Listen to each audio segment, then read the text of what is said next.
are two ways I can think to find success in the world. And the first one is to take risk.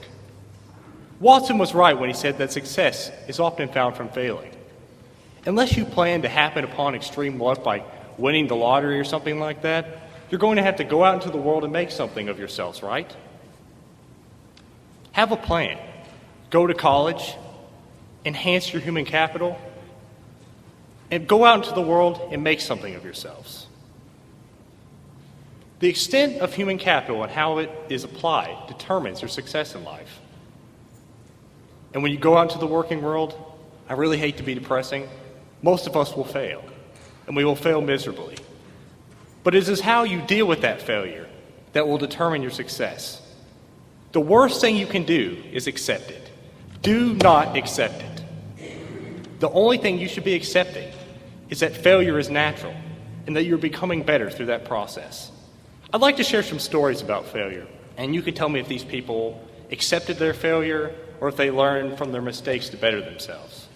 Bill Gates, we all knew he dropped out of Harvard to start Microsoft, and the rest was history, but it really wasn't. What most people don't know about Gates is a company called Traffic Data. It took raw data from roadway traffic to hand it to software engineers to design better applications.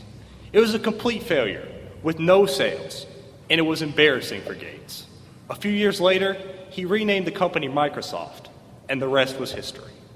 Colonel Sanders, the same chicken recipe we all know and adore today, denied 1,009 times by different restaurants before it was accepted. Walt Disney, fired by a newspaper editor because he lacked imagination and had no good ideas. Oprah Winfrey, fired from her first job as a television producer because she was unfit for TV. J.K. Rowling, just 5 years before the first Harry Potter novel was published.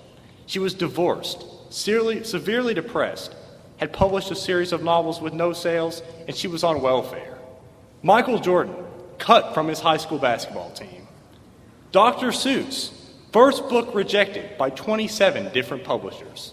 And my favorite, Steve Jobs, kicked out of the company he started after dropping out of college. He founded a company called Next, which failed. In the meantime, was hired at Pixar, brought Pixar to the company we know it as today. And 10 years later, Apple is failing and begging for him to come back. Of course he accepted, and the rest is history. Why am I telling you about these people that failed? The point is that failure is the seed of opportunity. You will get nowhere in life only doing what you feel comfortable doing, playing to the abilities you are familiar with. We're all human. We all have, more or less, the same potential as the next person. Go out into the world, take risk, make mistakes, get back up, and go forward carrying the knowledge of your endeavors. T.S. Eliot once said, "Only those who will risk going too far can possibly find out how far one can go." The second way I think you can find success is to never settle. When you go to college and graduate, which I surely hope all of us will graduate eventually, you'll go out into the job of your dreams, you'll have a beautiful family, so maybe some of us will pursue a professional degree. Great. All of this is great. But what you will find most among most business leaders at the top is their insatiable appetite for more. They start out as factory workers and managers, and then managers and managers, and then maybe eventually CEOs. The CEOs are the people who find their destiny and they see it out to the end. The ones who will persist through any kind of opposition.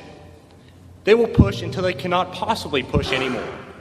This is not to be confused with greed. I think the willingness to never settle is you wanting to see your potential out to the end. I'd like to give you two short examples of people who I believe never settle. Jan Fields, who is the current president of McDonald's, oversees 14,000 restaurants and hundreds of thousands of employees. Where was she in 1978? A fry cook at the same restaurant where she now sits at the top.